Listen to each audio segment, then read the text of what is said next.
Okay, good morning student, you are most welcome in education zone.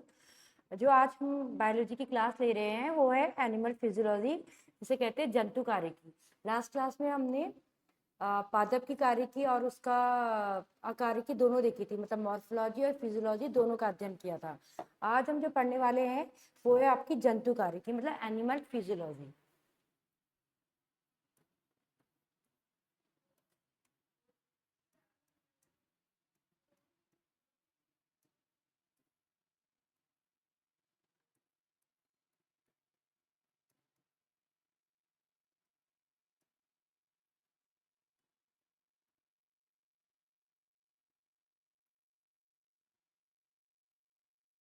जो animal physiology है, इसके अंदर हम क्या स्टडी करते हैं? एनिमल फिजियोलॉजी के अंदर हम पढ़ते हैं जो हमारे जो जीव है उसके अंदर जो भी क्रियाएं होती हैं, चाहे वो मेटाबॉलिज्म है, चाहे वो रिप्रोडक्शन हो रहा है, चाहे वो न्यूट्रिशन ले रहा है, चाहे वो श्वसन कर रहा है, जो भी जो रासायनिक क्रियाएं हैं, जो जैविक क्रियाएं हैं, मतलब बायोलॉजिकल रिएक्शंस है, जो किसी भी जीव को जीवित रखने के लिए आवश्यक होती है, उनके जो हम स्टडी करते हैं वो हम इसके अंदर करते हैं। मतलब वे सभी क्रियाएं जो जीव को जीवित रखने के लिए जरूरी हैं, उन्हें क्या बोलते हैं? हम उन्हें बोलते हैं जैविक क्रियाएं। ठीक है, जिसमें आ जाता है आपका पोषण, श्वसन, उत्सर्जन और परिवहन। ठीक है, अब हम अगर हम मनुष्य की बात करेंगे तो, या फिर कोई भी एनिमल की बात करेंगे तो हम उसके बाहरी आवरण देखेंगे तो हमारी त्वचा पाई जाती है। क्या पाई जाती है? त्वचा,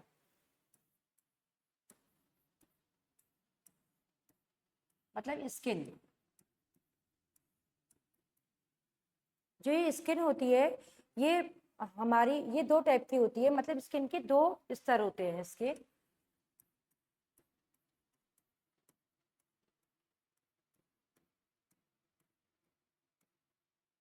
पहला है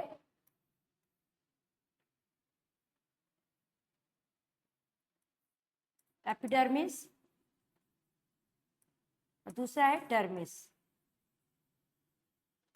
ठीक है, जो एपिडर्मिस है इसको कहेंगे अधिचर्म,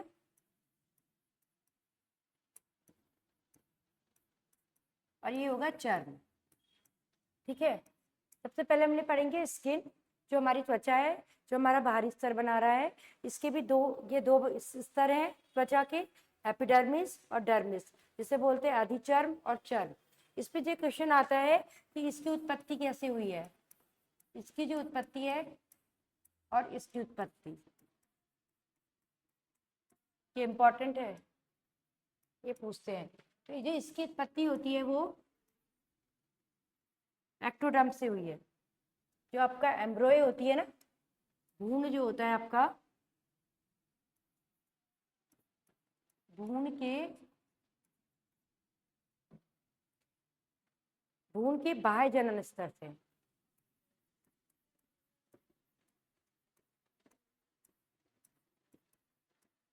ठीक है, जिसे हम बोलते हैं एम्ब्रॉय के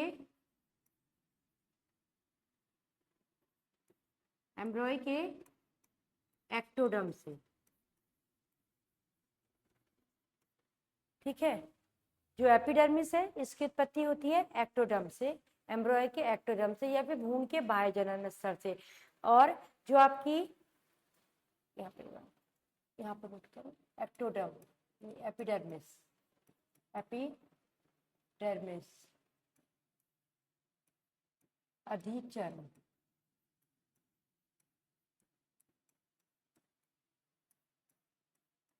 त्वचा का बाहरी भाग है।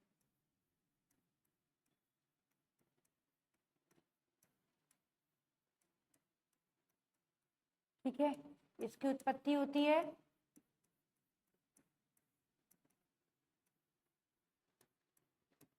भ्रूण के बाह्य जनन स्तर, अर्थात एम्ब्रॉय के एक्टोडर्म से। ठीक है, ये पूछते हैं इसका कार्य क्या है? ठंड से या भी हमारी रक्षा करना, रक्षा करता है हमारी।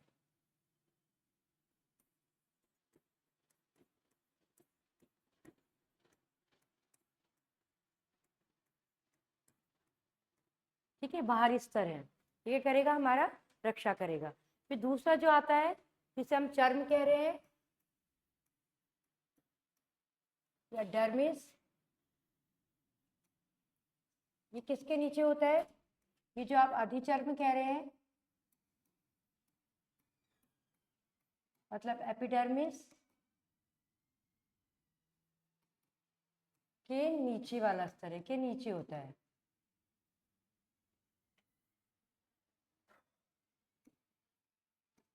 नीचे होता है, ठीक है।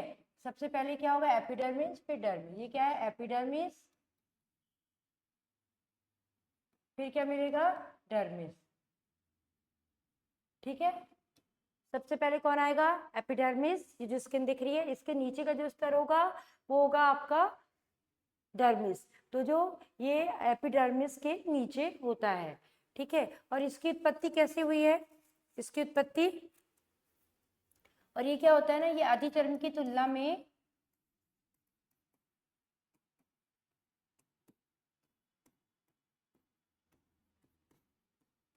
दो से 3 गुना ज्यादा मोटा है, ज्यादा मोटा है, ठीक है। इसकी उत्पत्ति लिखो फिर।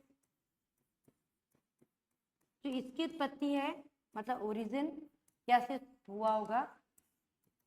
इसका ओरिजिन हुआ है आपका जो भ्रूण के मध्य जनन स्तर से, भ्रूण के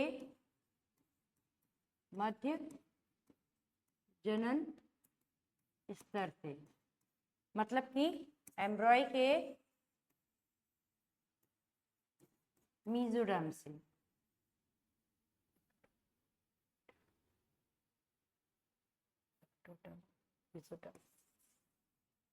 ठीक है, किससे उत्पन्न हुआ है?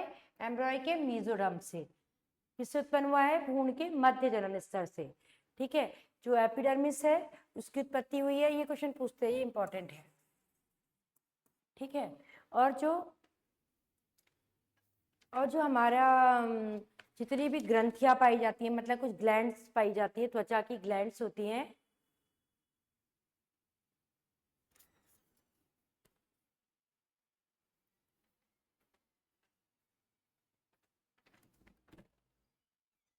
बंद हो गया क्या?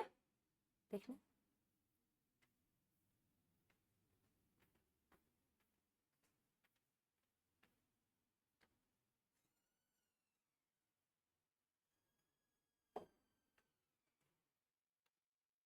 बंद हो गया क्या?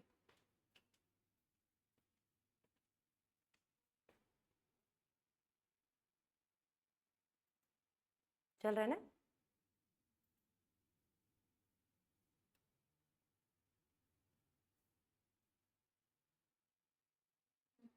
इससे आगे से पढ़ा, वही वाला चल रहा है ना या नया है ये? ठीक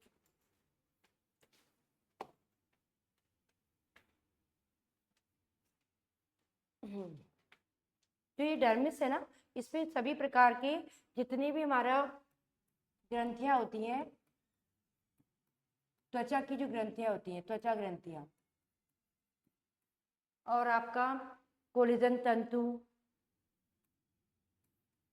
कोलेजन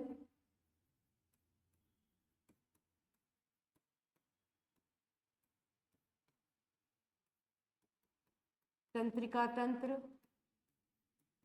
मतलब नर्वस सिस्टम जो है आपका, ये सभी इसी में पाया जाता है, इसी में पाया जाता है, ठीक है। जो ये ग्लैंड है, ऊपरी स्तर तो आपका डेड है, ये जो ये वाला था आपका, ये जो होता है ये डेड होता है, ठीक है। समय समय पर ये त्वचा को बाहर निकालता भी रहता है, ठीक है। लेकिन जो ये आता है, जो आपका डर्मिस है, डर्मिस में आपकी जितनी भी ग्रंथियां, त्वचा की ग्रंथियां हैं, कोलेजन तंतु है जिससे आपकी मसल असल बनती है, तंत्रिका तंत्र जो नर्वस सेल है, नर्व की सेल है, वो सब इसी में ही पाई जाती हैं। ठीक है, तो हमारी त्वचा में ना बाल भी पाए जाते हैं, तो बाल भी इसी में मिलेंगे। ठीक है, सब इसी बाल, इसी की जड़ें जो वो होके बालों की इसी के अंदर पाई जाएंगी। ठीक है, और बाकी फिर बाल बाहर को आएंगे। बालों का क्या यूज है? जो बाल जो होते हैं इनसे क्या होता है कि ठंड से हमारी रक्षा करते हैं, ये तो इतना इंपॉर्टेंट नहीं है। ठीक है, उसके बाद कुछ ग्लैंड्स आती हैं जो बहुत इंपॉर्टेंट है, जो पूछते हैं। तो त्वचा में जो ग्लैंड्स पाई जाती हैं उनके बारे में पढ़ेंगे। ठीक है, इनको बोलते हैं त्वचीय ग्रंथियां।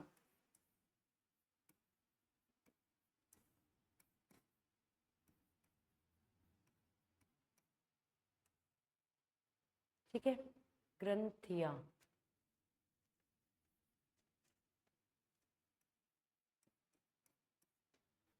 ठीक है, एक होती है आपकी सबसे इंपॉर्टेंट है श्वेत ग्रंथि, श्वेत ग्रंथि। ठीक है, इससे क्या होता है? पसीना, पसीना निकलता है, इसको याद रखोगे। दूसरा आपका होती है स्तन ग्रंथि होती है,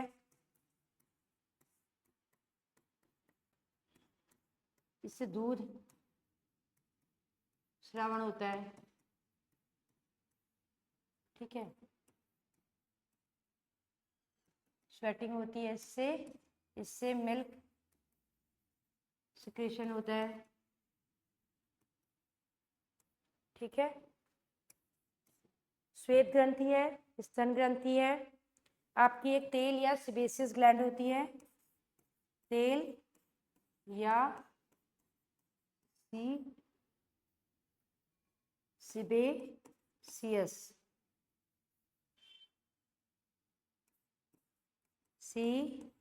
सिबेसियस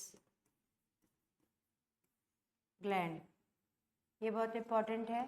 ये पूछते हैं, ये वाला पूछते हैं, इससे सीबीएसएस ग्लैंड पूछेंगे, तेल ग्रंथि नहीं पूछेंगे। और सीबीएसएस ग्लैंड आएगा तो इससे आप क्या निकलता है? तेल निकलता है। जो आपका ऑयल होता है बॉडी का, तेली है, तेली तरल निकलता है, जिसे हम कहते हैं सीबम, सीबम कहते हैं। तो क्या निकलता है इससे पूछेंगे, सीबेसियस ग्लैंड से क्या निकलता है? तो वहां आपको ऑप्शन में देखे सीबम, सीबम निकलता है।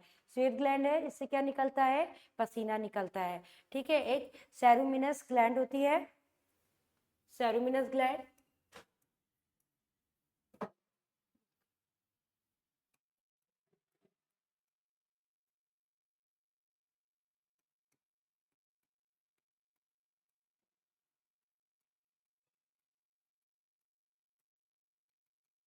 आज हम लोग देख रहे हैं ना, ये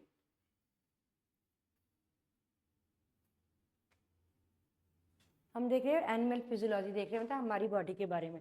तो सबसे पहले हम इसमें देख रहे हैं स्किन के बारे में। हमारी स्किन के दो स्तर होते हैं, एक होता है एपिडर्मिस और डर्मिस, मतलब अधिचर्म और चर्म। ऊपरी होगी अधिचर्म, नीचे वाली चर्म।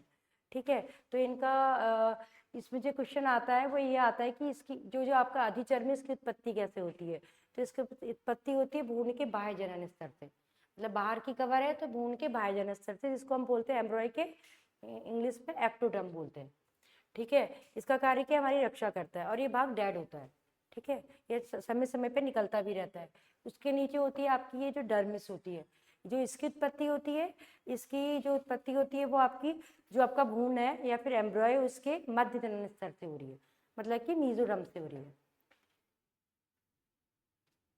इसी में सारी जैसे त्वचा में जो ग्लैंड्स है जितनी भी पाई जाती है, जैसे कि श्वेत ग्लैंड, मतलब जो पसीना किससे निकलता है, तो आपको क्वेश्चन में आएगा पसीना कौन सी ग्लैंड से निकलता है, तो श्वेत ग्लैंड से निकलता है।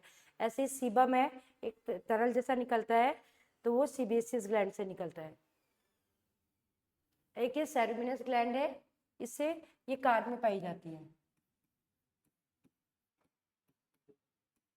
ठीक है, इससे भी एक तरल निकलता है, तेलीय तरल।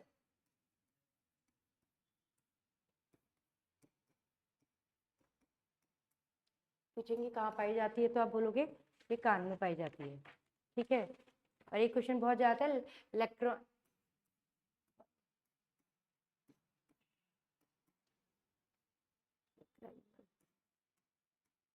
लैक्राइमल ग्लैंड पूछते हैं। ये पाई जाती है आंखों में,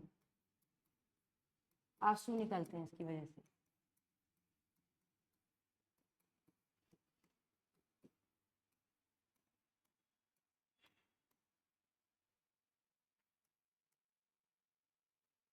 एक है मिबोमियन ग्लैंड।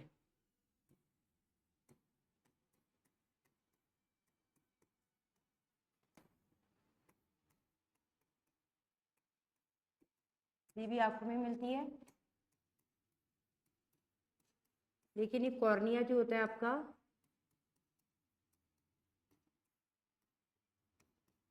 वो ऑयली रखती है,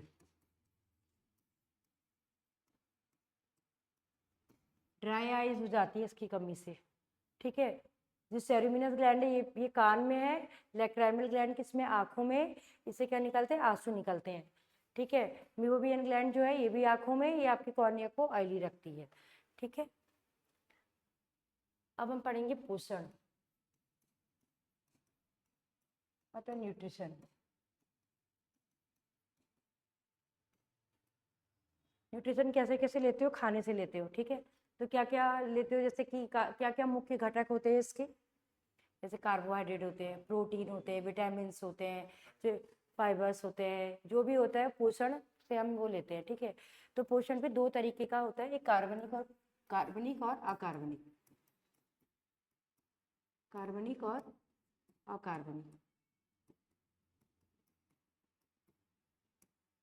ठीक है, कार्बनिक जिसमें कार्बन होगा, जिसमें कार्बन नहीं होगा हो जाएंगे, जैसे कि जितने भी आयन्स होते हैं वो इसमें आ जाएंगे, जैसे खनिज। ठीक है, खनिज इसमें आ जाते हैं। और कार्बनिक में जितने भी कार्बोहाइड्रेट है, चाहे आपका जितने भी कार्ब्स लेते हो, आपको प्रोटीन, वसा, वसा मतलब फैट, और मेन तो यही है, ये जो आते हैं आपके किस में आ जाते हैं, कार्बनिक में आ जाते हैं। ठीक है, कार्बोहाइड्रेट जो है आपका, मतलब ये है, दो भागों में बांटा है पोषण को भी, कार्बनिक अकार्बनिक। कार्बनिक में कार्बोहाइड्रेट, प्रोटीन, वसा आ जाएंगे, अकार्बनिक में जिसमें आयंस है। ठीक है, सबसे पहले देखते हैं कार्बोहाइड्रेट।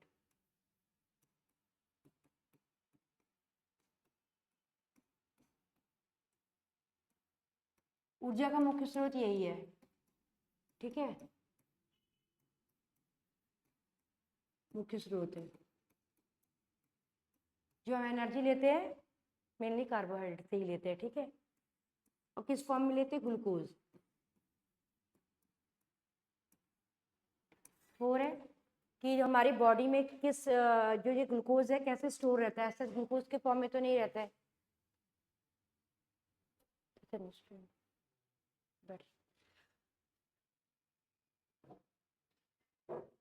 हमारी बॉडी में जो कार्बोहाइड्रेट होते हैं ये किसके, ग्लाइकोजन के रूप में, ग्लाइकोजन की फॉर्म में संचित होता है।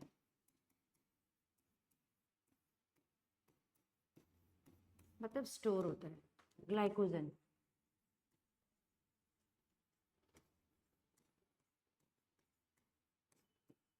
रूप में स्टोर होगा। ये कार्बोहाइड्रेट बने किससे है, ये कार्बन, हाइड्रोजन और ऑक्सीजन से बने। किससे बने हैं, कार्बन, हाइड्रोजन और ऑक्सीजन।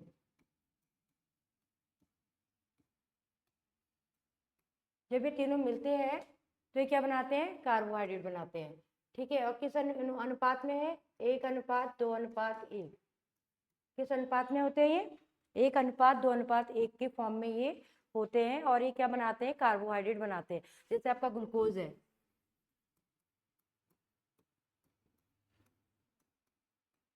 उसका फॉर्मूला होता है ये। ठीक है, तो क्या अनुपात हो गया, 1, ये इसका डबल है तो 2, फिर ये 6 हो गए तो 1, तो क्या हो गया, 1:2:1। इसी फॉर्म में सारे जितने भी फ्रुक्टोज है, ग्लूकोज है, ये जितने भी आपके कार्ब्स होते हैं ये आपके इसी अनुपात में मिलेंगे। ठीक है, और ये कार्बोहाइड्रेट की पहचान के लिए टेस्ट आता है, कई बार पूछते हैं आयोडीन टेस्ट। आयोडीन टेस्ट से हम इसकी वो करते हैं खाने में ना, आयोडीन टेस्ट करते हैं, उससे क्या करते हैं, कार्बोहाइड्रेट की पहचान की जाती है।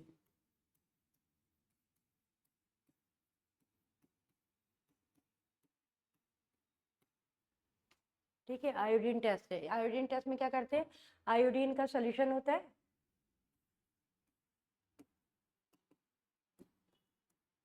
इसकी 2-3 बूंद कार्बोहाइड्रेट में डालते हैं। मतलब कोई भी खाना है जो आप सोचो कि कार्बोहाइड्रेट है या नहीं है, तो उसमें डालेंगे, मतलब भोजन में डालेंगे। अगर इसका रंग आपका बदल जाता है, मतलब इसका रंग नीला या काला हो जाए, नीला या काला, तो ये क्या है, कार्ब्स है, कार्बोहाइड्रेट है। ये आयोडीन टेस्ट भी पूछते हैं कि भोजन में अगर आयोडीन की सोल्यूशन डाला, रंग काला, भोजन का रंग, उसमें कार्बोहाइड्रेट है तो भोजन का रंग कैसा हो जाएगा, तो कैसा हो जाएगा, नीला या काला पड़ जाएगा। ठीक है, कार्बोहाइड्रेट का ये टेस्ट है। इसके बाद आता है प्रोटीन्स।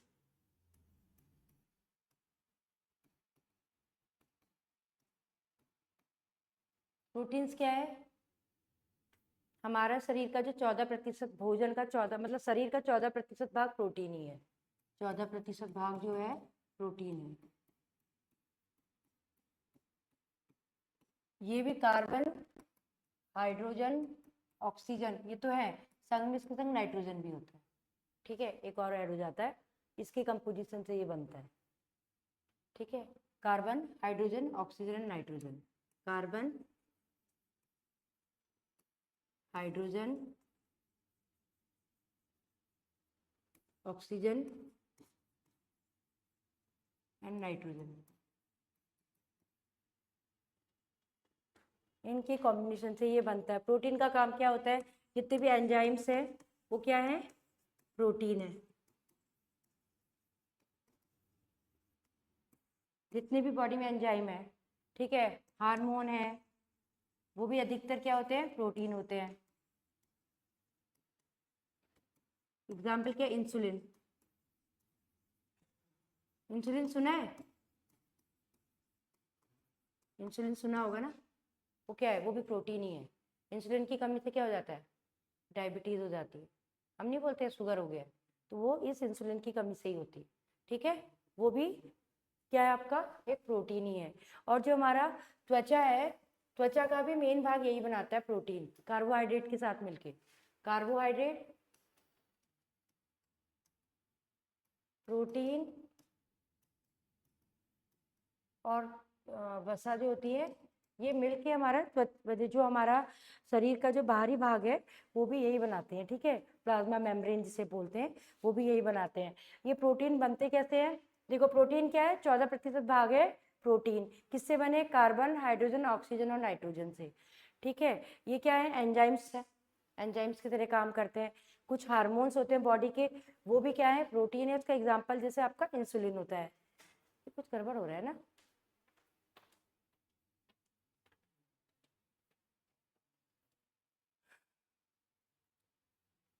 ये जो प्रोटीन होते हैं ये अमाइनो एसिड से बनते हैं, किससे, अमाइनो एसिड।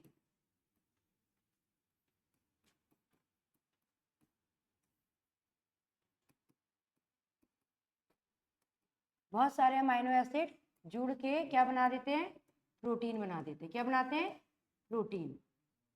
ठीक है, बहुत सारे अमाइनो एसिड मिलके क्या बनाते हैं, प्रोटीन बनाते हैं। ठीक है, अमाइनो एसिड सुना है पहले, नहीं सुना होगा ना, तो प्रोटीन किससे बनेगा, अमाइनो एसिड से बनेगा। ठीक है, मतलब जो दालें वाले होती है इसमें अमाइनो एसिड्स होते हैं, प्रोटीन होते हैं हम बोलते हैं। तो जब प्रोटीन को तोड़ता है ना बॉडी, शरीर हमारा, तो वो अमाइनो एसिड में अलग अलग हो जाते हैं। तो ये किससे बना है, प्रोटीन, अमाइनो एसिड से। इसी का पॉलीमर है, मतलब पॉलीमर है किसका, एक श्रृंखला है, किसकी, अमाइनो एसिड की। ठीक है, और ये किससे प्राप्त होता है, प्रोटीन मिलता किससे है, दूध, अंडा, मांस हो गया, दालें और सोयाबीन। आप जब भोजन करते हो, दालें खाते हो, सोयाबीन खाते हो, जो दूध, मांस, अंडा जो खाता है, उससे प्रोटीन को प्राप्त करते हैं। बहुत इंपॉर्टेंट है, क्योंकि जो हमारे शरीर की मरम्मत होती है, कुछ भी होती है, तो उसमें इसका ही रोल है सारा, क्योंकि यही उससे पार्टिसिपेट करता है। फिर आ जाता है वसा। वसा मतलब फैट। ठीक है, इसमें सबसे ज्यादा वो होती है ऊर्जा, सबसे ज्यादा ऊर्जा इसी में होती है।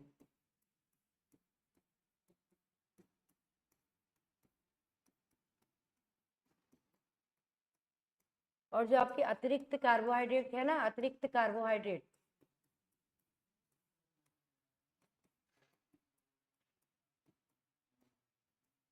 कार्बोहाइड्रेट, अतिरिक्त कार्बोहाइड्रेट मतलब हमने जो खाया, कुछ को तो बॉडी ने यूज कर लिया, जो बच गया तो वो किस फॉर्म में सेव हो जाती है? वो सेव हो जाती है वसा के रूप में, ये फैट के रूप में ही सेव हो जाती है। ये जो कार्बोहाइड्रेट है फैट के रूप में ही, तभी तो कई लोग मोटे होते हैं, तो हम कहते हैं ज्यादा फैटी है, तो वो कार्बोहाइड्रेट ही है, वो इस रूप में जाके सेव हो जाता है। ठीक है, इसका काम क्या है? वसा का इंपॉर्टेंस क्या है? तापमान नियंत्रण, तापमान नियंत्रित करता है, ठंड से बचाता है हम लोगों को। ठीक है,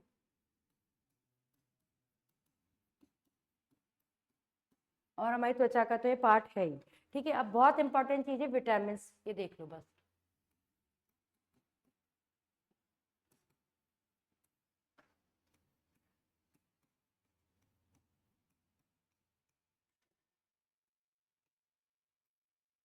इसकी खोज करी थी फुंक ने।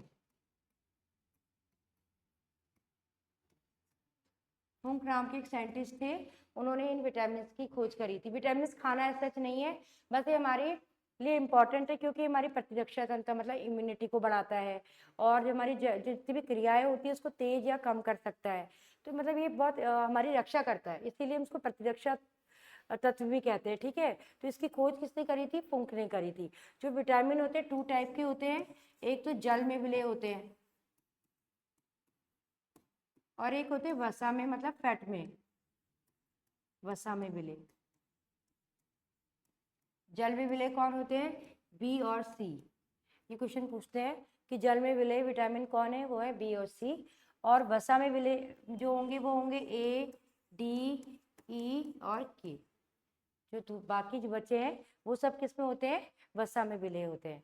ठीक है, बी के बहुत सारे, जैसे ये तो ये सिंगल सिंगल फॉर्म में है, बी के बहुत सारे विटामिन पाए जाते हैं, तो इसको हम बी कॉम्प्लेक्स भी कहते हैं, बी कॉम्प्लेक्स भी कहते हैं। क्योंकि बी सिर्फ एक ही नहीं है, बहुत सारे B1, B2, B3, B4, B5 पाए जाते हैं, तो इसको बी कॉम्प्लेक्स भी बोला जाता है। कई बार देते होंगे, डॉक्टर भी देता है, तो टैबलेट्स देते हैं, तो वो इन्हीं के देते हैं। ठीक है, तो सबसे पहले हम देखेंगे, इनके नाम देख लो। B1 है, B1, B2, B5 और B5 और B12 और C। ये क्या है? ये सारे क्या है? वाटर सॉल्युबल है, मतलब जल में मिले, वाटर सॉल्युबल है। ठीक है, जल में मिले। आपका अगर एक क्वेश्चन आएगा कि आपके यूरिन से कौन से हार्मोन बाहर निकल जाते हैं, तो यही विटामिन बी और विटामिन सी होगा। ठीक है, यूरिन से बाहर आ जाएंगे ये, यहाँ पे नोट कर लो, यूरिन से निकल से आते हैं ये। या यूरिन में कौन सा विटामिन पाया आ सकता है? तो होगा सी और बी, क्योंकि ये जल में विलय है। ठीक है, नाम क्या है इनके? नाम नोट करना, थाइमिन,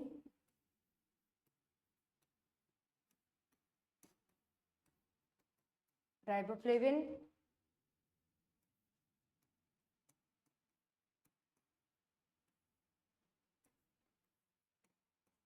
पैंथेथेनिक एसिड, पैंथो,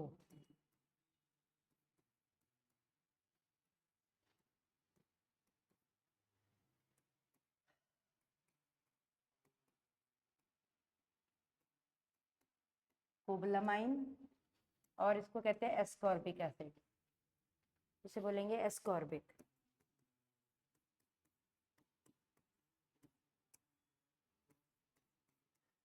ये नाम पूछते हैं। ठीक है, क्या क्या पूछते हैं कि इनके नाम क्या है? तो B1 को कहते हैं थाइमिन, B2 को राइबोफ्लेविन, B5 को पैंथेथेनिक एसिड, इसको कहते हैं कोबलामाइन, और B12 को कोबलामाइन, विटामिन सी को कहते हैं एस्कॉर्बिक एसिड। ठीक है। जो ये थायमिन है इसकी कमी से हो जाता है बेरी रोग। ये रोग है, रोग भी पूछते हैं। तो इसकी कमी से कौन सा रोग हो रहा है? थायमिन की कमी से बेरी रोग हो रहा है। ठीक है।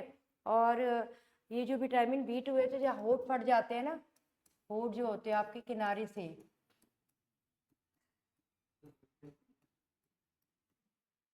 फट जाते हैं,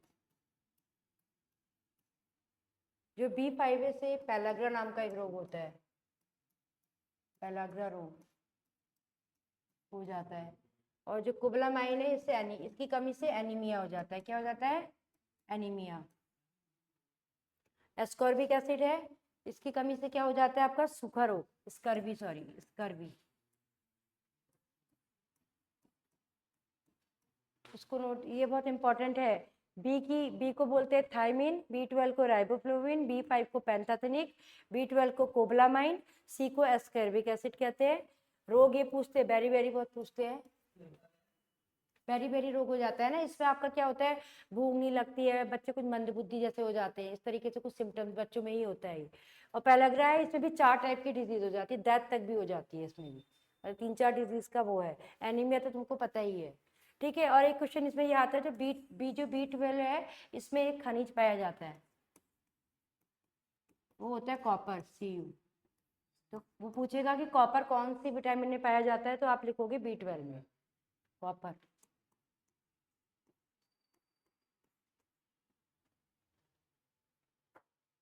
ये स्कर्वी है, इसमें क्या होता है? दांतों से खून आने लग जाता है, मसूड़े असूड़े जो आपके फट फुट जाते हैं, और अस्थियां मतलब वो थोड़ी कमजोर हो जाएंगी इस स्कर्वी में। कभी कभी देखते हैं मसूड़े से खून आ जाता है, वो इसी की वजह से होता है। ठीक है। प्रतिरक्षक तो कई हम कहते हैं ना कि विटामिन C ज्यादा खाया करो। क्यों खाया ज्यादा करो? क्योंकि आपकी प्रतिरक्षा क्षमता बढ़ाता है। संतरे ज्यादा खाओ, अंगूर ज्यादा, खट्टे फल ज्यादा खाओ, ये खट्टे फलों में मिलता है। ठीक है। तो ये क्या होती है? आपकी इम्यूनिटी बढ़ाते हैं, इम्यूनिटी आपकी, ये आपकी तेज करते हैं। ठीक है। इसके बाद जो बढ़ते हैं विटामिन A, जो आपके वसा में मिले हैं।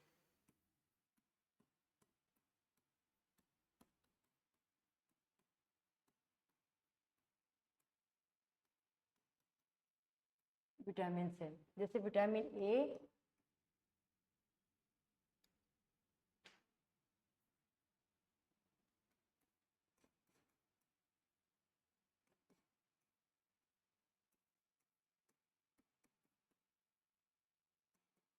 विटामिन D,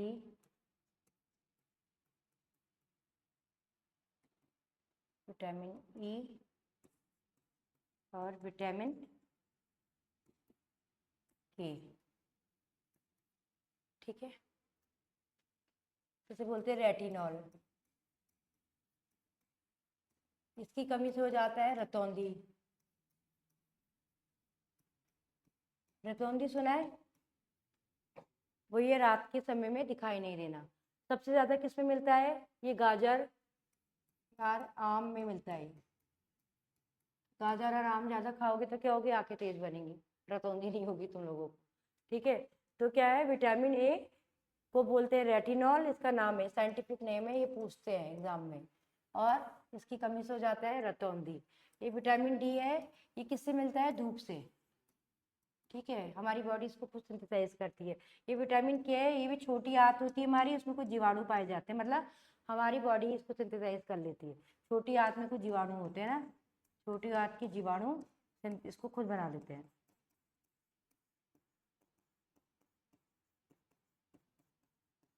ठीक है। ये तो भोजन से लेने पड़ते हैं बाकी। ठीक है। तो विटामिन D को हम क्या बोल रहे हैं? कैल्सीफिरॉल।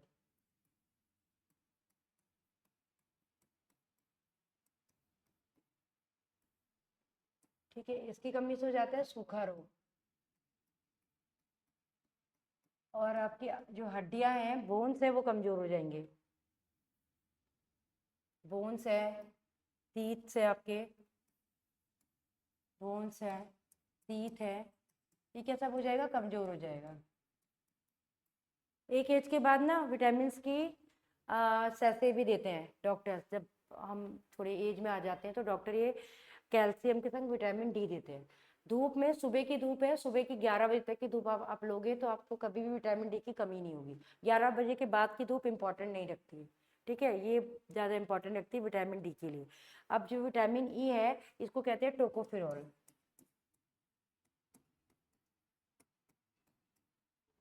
ठीक है।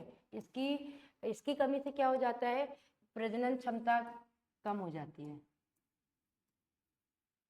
इनफर्टिलिटी हो जाती है, मतलब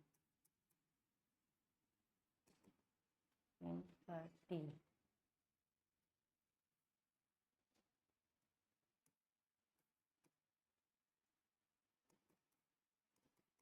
इनफर्टिलिटी हो जाती है, ठीक है। विटामिन डी है, इसको हम बोलते हैं फिलोक्विनोन,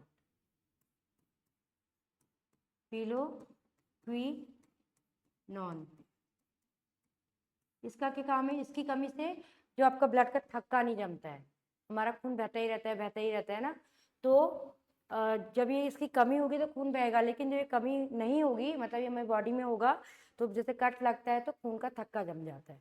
तो इसकी कमी से क्या आता है, खून का थक्का नहीं जमता है, थक्का नहीं, ठीक है। एक बार पहले से पर देखो, हमने विटामिन को 2 कैटेगरीज में बांटा है। देखो खोज किसने करी, फुंक ने करी। विटामिन 2 टाइप के, एक जल में विलय हैं और एक जल में विलय नहीं होंगे, जो किसमें होंगे, फैट में विलय होंगे, ठीक है। तो जल में विलय है वो है बीसी, बी और सी। तो डब्ल्यूबीसी सुना है ना, आरबीसी डब्ल्यूबीसी सुने, सुने नहीं सुने, तो इसे याद कर लेना, वाटर, वाटर से बीसी, ठीक है। डब्ल्यूबीसी हो जाएगा, तो डब्ल्यूबीसी से आपका हो जाएगा बी और सी। ये क्वेश्चन बहुत पूछते हैं, जल में विलय कौन है, इसमें कौन है। फिर वसा में विलय, जो बाकी जो बचे ए डी ई के, वो जो है वो आपके फैट सोल्यूबल है। फिर है बी, जो है बी है, ये बी कॉम्प्लेक्स कहते हैं, क्योंकि बहुत सारे विटामिन होते हैं। बी1 को बोलते हैं थायमिन, बी2 को राइबोफ्लेविन, बी5 को पैंथेथेनिक एसिड, बी12 को कोबलामाइन। इसमें कोबलामाइन इंपॉर्टेंट है, बेरी बेरी भी पूछता है बहुत ज़्यादा, ये इतना नहीं पूछेगा, नाम पूछ सकता है तो पूछ सकता है, नहीं पूछेगा वैसे। इसको याद रखना, थायमिन को और बेरी बेरी को। बी5 को पूछेगा तो नाम नहीं पूछेगा, पूछेगा पैलाग्रा रोग किससे हो जाता है, तो बी5 से होता है। बी12 के लिए ये पूछ सकता है कि खनिज और एनीमिया का पूछ सकता है।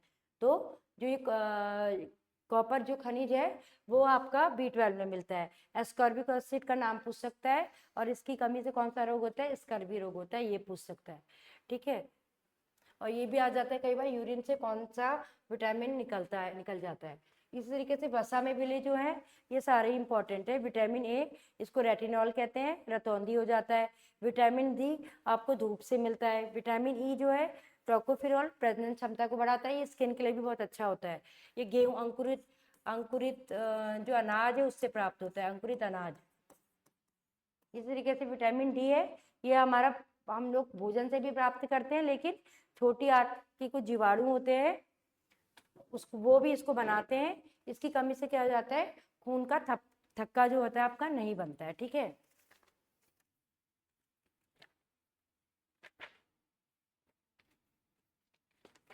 एक क्वेश्चन और आता है कि हमारे भोजन का मतलब क्या रेशो होना चाहिए, प्रोटीन का और फैट का और कार्बोहाइड्रेट का, मतलब संतुलित आहार का क्या रेशो होना चाहिए, संतुलित आहार का रेशो। तो 1:1:4, मतलब एक पार्ट ये, एक पार्ट तो 4 पार्ट कार्बोहाइड्रेट होने चाहिए। इस रेशो में अगर हम भोजन लेंगे तो उसे क्या बोलेंगे, संतुलित आहार बोला जाएगा, ठीक है। अब होते हैं कुछ खनिजों की बात करेंगे जिनकी कमी से रोग हो जाते हैं। जैसे कि खनिज, हम खनिजों को भी लेना बहुत जरूरी है भोजन में। ये क्या होते हैं, अकार्बनिक होते हैं, जो हम कह रहे हैं जिसमें कार्बन नहीं है, जैसे Fe, सुना होगा, आयरन, आयरन सुना होगा ना, ठीक है। तो ये क्या है, ये खनिज है, आयन से मतलब। और ये क्या है, सब अकार्बनिक होंगे, इनमें कार्बन नहीं है ना, कार्बन नहीं जोड़ा है इनके आगे। कार्बन क्या होता है, सी फॉर्म होती है, कार्बन बोलते हैं इसको, इसके आगे कार्बन नहीं है। ये Fe है, Fe को हम आयरन बोलते हैं, ये अकार्बनिक है।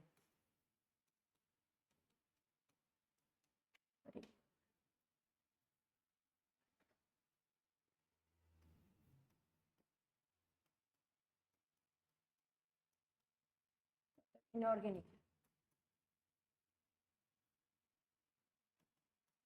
ठीक है, खून की कमी हो जाती है इसकी कमी से।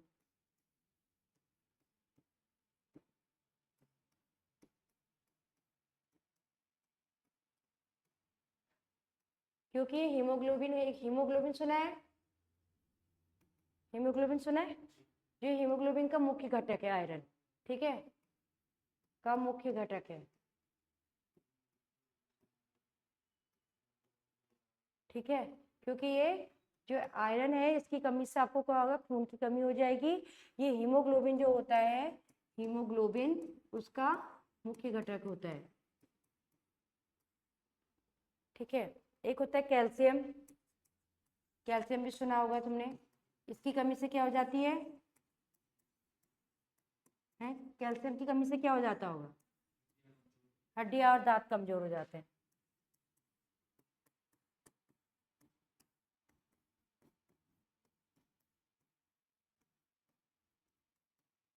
दूध, दूध पीते हो, दूध से लेते हो, मांस अंडा, इन चीजों में पाया जाता है, ठीक है।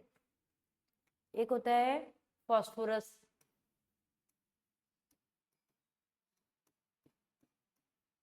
एक होता है आयोडीन, इसकी कमी से भी दांत कमजोर हो जाते हैं, दांत और हड्डियां, हड्डियां कमजोर पड़ जाती हैं।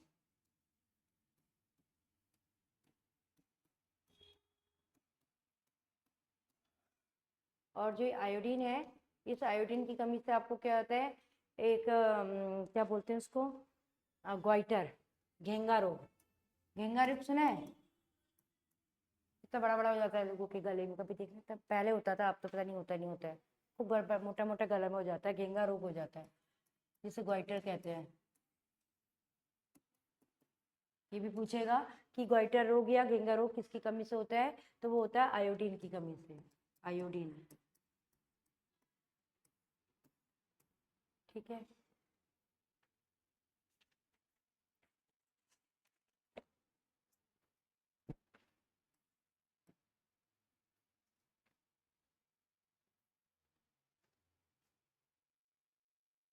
जल के बारे में पढ़ोगे तो जल, जो जल है, जल हमारा शरीर का कितना प्रतिशत भाग बनाता है, 60 से 80% भाग जल ही है, ठीक है, इसको याद रखना है। और कुछ क्वेश्चन है विटामिन के, मैं तुम्हें वो करवा देती हूँ, वो नोट करना चाहो तो कर लो।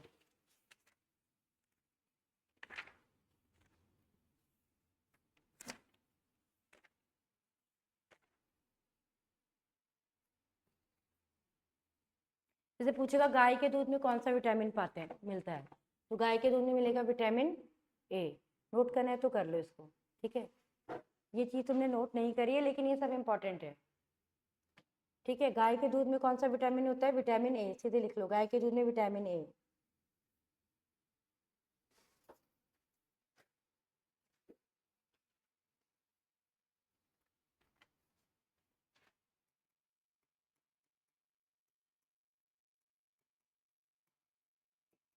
मिलेगा विटामिन ए।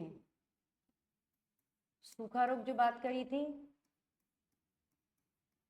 जिसको इंग्लिश में कहते हैं रिकेट्स, ये किसकी कमी से होता है, विटामिन डी।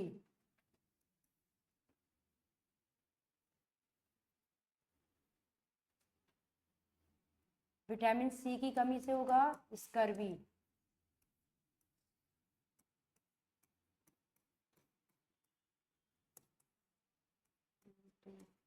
चार,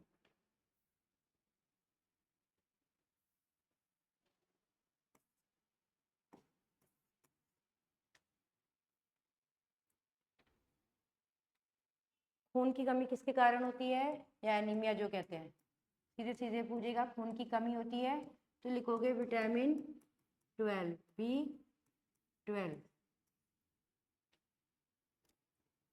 विटामिन सी का रासायनिक नाम पूछेगा तो क्या लिखोगे, विटामिन सी का रासायनिक नाम एस्कॉर्बिक एसिड, एस्कॉर्बिक एसिड, ठीक है। गाय के दूध में विटामिन ए, सूखा रोग किसकी कमी से? विटामिन डी की। विटामिन सी से कौन सा रोग है? स्कर्वी। खून की कमी हो रही है तो कौन सा? Vitamin B12। और विटामिन सी का अगर नाम पूछेगा तो आप लिखोगे स्कॉर्बिक एसिड। सूर्य के प्रकाश से कौन सा मिलता है? पता है, विटामिन डी हो गया। ठीक है, और मनुष्य कौन सा खुद बना लेता है? तो उसमें आप क्या लिखोगे? विटामिन डी भी लिख सकते हो अगर डी ऑप्शन में होगा, और विटामिन के होगा तो विटामिन के, जो हम खुद बना लेते हैं, हमारी बॉडी खुद बना लेती है। ठीक है, और किस में धातु मिलता है? अभी बताया था मैंने, किस किस विटामिन में धातु मिलता है? तो वो क्या है? B12। इसमें धातु मिलता है। धातु वो क्या है? कॉपर। ये भी पूछते हैं। ठीक है, और वसा में कौन कौन घुल जाती है? वाटर में कौन कौन घुल जाती है? इस तरीके से पूछेगा। वाटर में लिखोगे तो BC करना, और जो बाकी है ADE के, उसमें टिक करोगे जो आपकी वसा में, जो आपकी फैट में सॉल्युबल होती है। ठीक है, गाजर में कौन सा विटामिन मिलता है? Vitamin A. ठीक है, खट्टे फलों में लिखना, खट्टे फलों में मिलेगा C, और आम में और गाजर में सबसे ज्यादा कौन मिलेगा? Vitamin A। ठीक है, वसा में घुलनशील तुम्हें बता ही दिया है।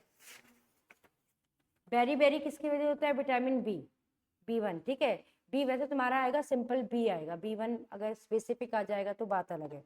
मसूड़ों से संबंधित रोग कौन है? वो स्कर्वी है। मसूड़े, ये मसूड़ों से संबंधित है, मसूड़ों से खून आता है ना, मसूड़ों से खून, तो पूछेगा मसूड़ों से संबंधित रोग कौन है, तो आप बोलोगे स्कर्वी है। और वो किसकी कमी से होता है? तो विटामिन C की वजह से होता है। ठीक है, और विटामिन A की कमी से कौन सा रोग होता है? रतौंधी, नाइट ब्लाइंडनेस।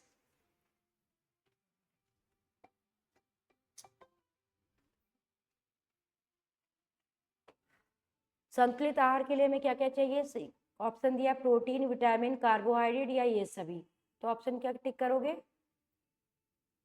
संतुलित आहार में क्या चाहिए? हाँ, प्रोटीन, विटामिन, कार्बो, या ये सभी। तो क्या ऑप्शन के क्या टिक करोगे? ये सभी। संतुलित आहार में हमको क्या चाहिए? संतुलित मतलब बैलेंस डाइट। क्या चाहिए? और क्या रेशो बताया था मैंने? उसका रेशो भी पूछते हैं, 1:1:4 संतुलित आहार का। ठीक है, तो संतुलित आहार में सभी कुछ चाहिए होगा ना, ऐसा तो नहीं होगा एक चीज खा के हम जीवित रह जाएंगे। सिंपल, बहुत सरल क्वेश्चन आएंगे, लेकिन ध्यान से देना। ठीक है, और जब हम बहुत अगर पूछेगा सबसे अधिक प्रोटीन किसमें पाई जाती है, तो ऑप्शन दिए अंडा, दाल, दूध, या मूंगफली। मूंगफली भी है, दाल भी है, तो दाल को ऑप्शन तुम दाल देना। ठीक है, और सबसे ज्यादा ऊर्जा कौन देता है? तो ऑप्शन है कार्बोहाइड्रेट, वसा, प्रोटीन, या ग्लूकोज। वसा देती है। ठीक है, सबसे ज्यादा प्रोटीन मतलब जो ऊर्जा है वो का स्रोत यही है। प्रोटीन का पाचन, ये तो मैंने भी तुम्हें बताया नहीं है। ग्लूकोज क्या है? वसा है, प्रोटीन है, कार्बोहाइड्रेट है? कार्ब्स है। ठीक है, कार्ब्स है। ठीक है, इनको याद रखना। और कुछ क्वेश्चन जो पहले कुछ कराए थे ना, गुणसूत्रों की संख्या कितनी होती है मनुष्य में? 46। ठीक है, लर्न करना। अगर जोड़े में पूछेगा तो 23 बोलना। ठीक है, 46 है। और ये पूछेगा अगर कि पौधों का हरा रंग किसके कारण होता है, तो क्लोरोप्लास्ट या क्लोरोफिल, क्लोरोफिल। ठीक है, और ये थोड़ा टफ क्वेश्चन है।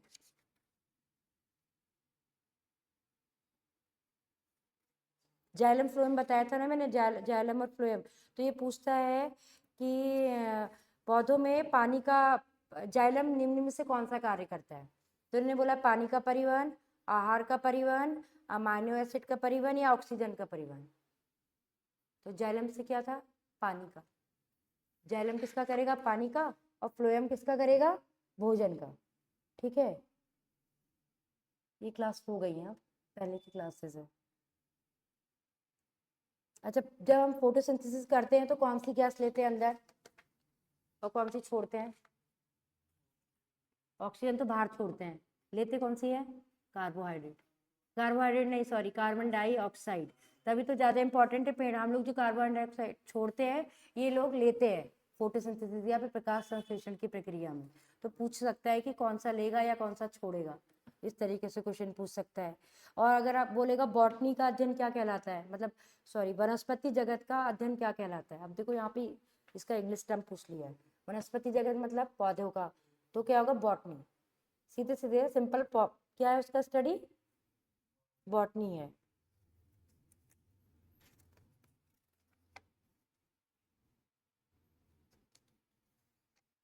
ये तो मैंने अभी पढ़ाया नहीं है। फोटोसिंथेसिस क्या है? पेड़ों की तस्वीर खींचना, पेड़ों में खाना बनाना, पेड़ तस्वीरों तो क्या इसका होगा? श्वसन लेना, खाना बनाना। ठीक है, पौधों का खाना बनाना। अच्छा, मछलियां श्वसन करती है किसके द्वारा? है तो कॉमन है, गिल्स ना। हाँ, गलफड़े या गिल्स जो भी आप दोगे। आगे पूछता, उड़ने वाला एकमात्र स्तनधारी जंतु कौन है? उड़ने वाला एकमात्र स्तनधारी, जैसे हम लोग स्तनधारी हैं तो पक्षी कौन है उड़ने वाला? वो है चमगादड़। वो होता है मैमल्स, वो भी स्तनधारी है। वेल है, वेल क्या है? स्तनधारी है। ये किसके एग्जाम्पल है? स्तनधारियों के हैं। तो ये ऑप्शन पूछ सकता है ऐसे करके। तुम सोचोगे अरे मछली है, वेल है, नहीं हो सकती है। तो क्या है? चमगादड़ नहीं हो सकता है, लेकिन चमगादड़ है। ठीक है। वेल क्या है तो पूछा है इसने। रेप्टाइल है, एम्फीबियन है, स्तनधारी है? कुछ नहीं है, तो तुम लोगे स्तनधारी है।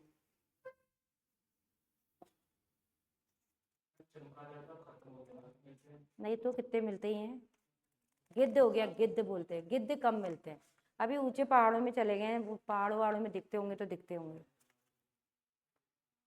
चमगादड़ तो दिखते ही हैं।